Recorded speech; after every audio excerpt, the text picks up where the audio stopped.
வேலூர் என்ற ஊரிலிருந்து சகோதரர் இம்தியாஸ் அவர்கள் ஒரு கேள்வியை கேட்டிருக்கிறாங்க. சில நாடுகளில் நோன்பு 13 மணி நேரம் என்றும் இன்னும் சில நாடுகளில் 19-20 மணி நேரம் என்றும் இருப்பதை நாம் பார்க்கிறோம். இதற்கு மார்க்கத்தில் என்ன நிலைப்பாடு? அதே போல் மனிதர்கள் 19 முதல் 20 மணி நேரம் நோன்பு இருக்கும் இடத்தில் முழுமையாகத்தான் வைக்க வேண்டுமா என்ற கேள்வியை கேட்டிருக்கிறாங்க. இது சம்பந்தமாக குர்ஆன் சுன்னாவில் அழகான வழிகாட்டுதல் நமக்கு இருக்கிறது.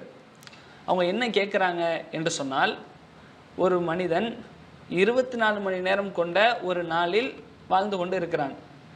இப்போ நோன்பு காலத்தை எடுத்துக்கொண்டால் இந்தியாவில் இருக்கக்கூடிய மக்களை பொறுத்த வரைக்கும் அவங்களுக்கு ஒரு 12லேருந்து 14 மணி நேரத்துக்குள்ளே அந்த நோன்பினுடைய நேரம் பகல் வந்துடும். அதுக்கப்புறம் நோன்பு திறந்துருவோம். இப்படி இருக்கும். இன்னும் சில அரபு நாடுகள் போன்ற இடங்களில் வெயில் காலமாக இருந்தால் இது கூடும், குளிர்காலமாக இருந்தால் குறையும். இப்படி இருக்கும். இதெல்லாம் பிரச்சனை இல்லை. ஆனால் என்றென்றும் குளிர் பிரதேசமாக இருக்கும் இல்லையா, இந்த மாதிரி பகுதிகளில் பகல் பொழுது அதிகமாக இருக்கும், இரவு குறைவாக இருக்கும். நோன்பு என்ற அந்த வழிபாடு பகலில் செய்யக்கூடிய வழிபாடு. அப்படிங்கிற பட்சத்தில் அப்போ சாப்பிடாமல் பட்டினியாக சஹரிலிருந்து இஃப்தார் வரைக்கும் இருக்க வேண்டும் என்றால் 20 மணி நேரம் பகல் வரும். இப்போ தான் என்ன செஞ்சுருப்பாங்க, சஹர் வச்சுருப்பாங்க, இப்போ தான் இஃப்தார் பண்ணியிருப்பாங்க. கொஞ்ச நேரத்துலேயே சஹர் வைக்கிற மாதிரி இருக்கும். ஒரு 2-3 மணி நேரத்துலேயே திருப்பி சஹர் வைக்கணும். இப்படி ஒரு நிலைமை அவர்களுக்கு இருக்கும். அப்போ இது சம்பந்தமாக இவ்வளவு நீண்ட நெடிய நேரம் வருது, மனிதர்கள் தாங்குவாங்களா? இதை கணித்து கொள்ளலாமா? கணிக்கிறதுனா ஃபிக்ஸட் டைம் போட்டு இதான் அப்படின்னு சொல்லிட்டு ஒரு 6 மணி நேரம் 10 மணி நேரம் என்று சொல்லி பிற நாடுகளில் இருக்கிற அந்த நேரத்தையும் நமக்கு வச்சு ஃபிக்ஸட் பண்ணிடலாமா அப்படிங்கிற கருத்தில் அவங்க கேட்குறாங்க. இது எந்த அடிப்படையில் கேட்குறாங்கன்னா, சிரமமாக இருக்கே, நிர்பந்தங்கிற அடிப்படையில் பண்ணலாமான்னு கூட அவங்க கருத்து வைத்து கேட்டிருக்கலாம். ஆனால் இப்படி செய்யக்கூடாது. மார்க்கத்தை பொறுத்த வரைக்கும் நபிகள் நாயகம் ஸல்லல்லாஹு அலைஹி வஸல்லம் இது மாதிரியான விஷயங்களுக்கு மிக அழகான வழிகாட்டுதலை காட்டியிருக்கிறாங்க. முதலாவது விஷயம் என்னென்னா, தஜ்ஜால் சம்பந்தப்பட்ட ஒரு செய்தியை நம்ம பார்த்துருவோம். ரசூல் ஸல்லல்லாஹு அலைஹி வஸல்லம் அவங்க சொல்கிறாங்க, தஜ்ஜால் உங்களிடத்தில் வருவான், அவன் 40 நாட்கள் உயிர் வாழ்வான் இந்த பூமியில்.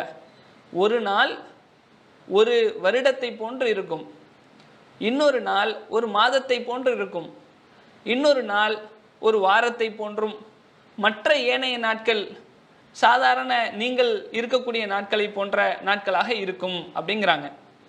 இப்போ சஹாபாக்கள் கேட்குறாங்க, அல்லாஹ்வின் தூதரே, இந்த மாதிரி நேரத்தில் எங்களுடைய தொழுகைகளை நாங்கள் எப்படி எடுத்துக்கொள்வது?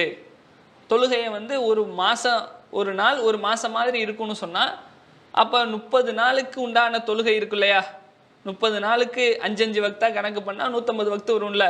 150 வக்து தொழுகணுமா? இல்லாட்டினா ஒரு நாள் மாதிரி தானே அது இருக்குது, அப்போ ஒரு நாளைக்கு 5 வக்து தானே, இப்போ 5 வக்து தொழுதா போதுமா என்ற ஒரு கருத்தில் சஹாபாக்கள் தொழுகை பற்றி கேட்கும் பொழுது, அப்போ ரசூல் ஸல்லல்லாஹு அலைஹி வஸல்லம் சொல்லுவாங்க, நீங்கள் கணித்து கொள்ளுங்கள், நீங்கள் அதை கணிச்சு தான் அதை ஏற்படுத்தி கொள்ளணும் அப்படிங்கிறாங்க. கணித்துனா என்ன, கணக்கிட்டு கொள்ளுங்கள் அப்படின்னா என்ன அர்த்தம் அப்படின்னா, ஒரு 30 நாள் ஒரு நாள் போன்று இருந்தாலும் நம்ம கணக்குப்படி, இபாதத்து கணக்குப்படி அது 30 நாள் தான்.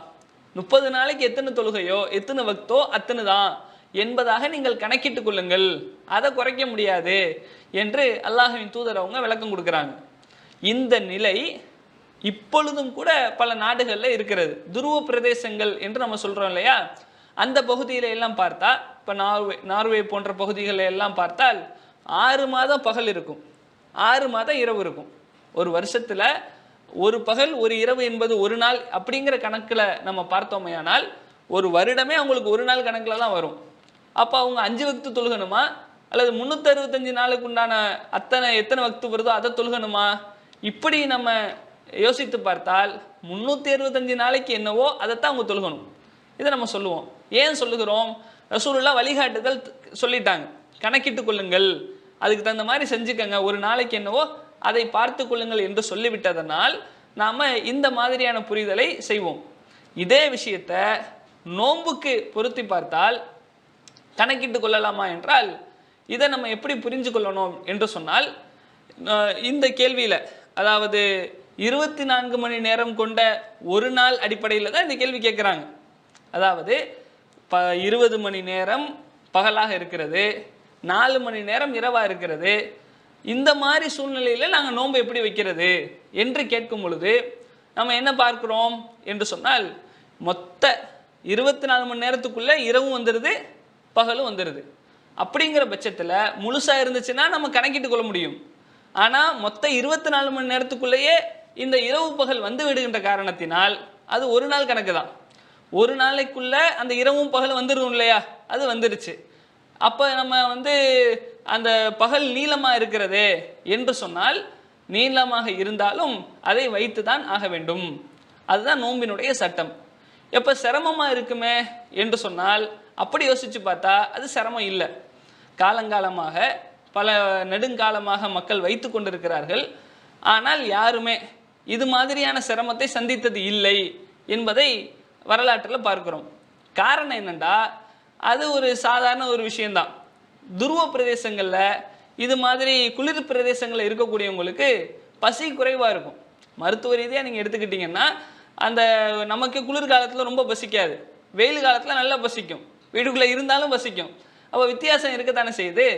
அப்போ அந்த மாதிரி துருவ பிரதேசங்களில், இந்த மாதிரி பகுதிகளில் வாழக்கூடியவங்களுக்கு கூடுதலாக பசி குறைவாக இருக்கும் என்பது ஒரு மேலதிக தகவல். ஆனால் மார்க்க அடிப்படையில் எடுத்துக்கொண்டால் அந்த கணித்தல் என்பது இதுக்கு செய்ய முடியாது.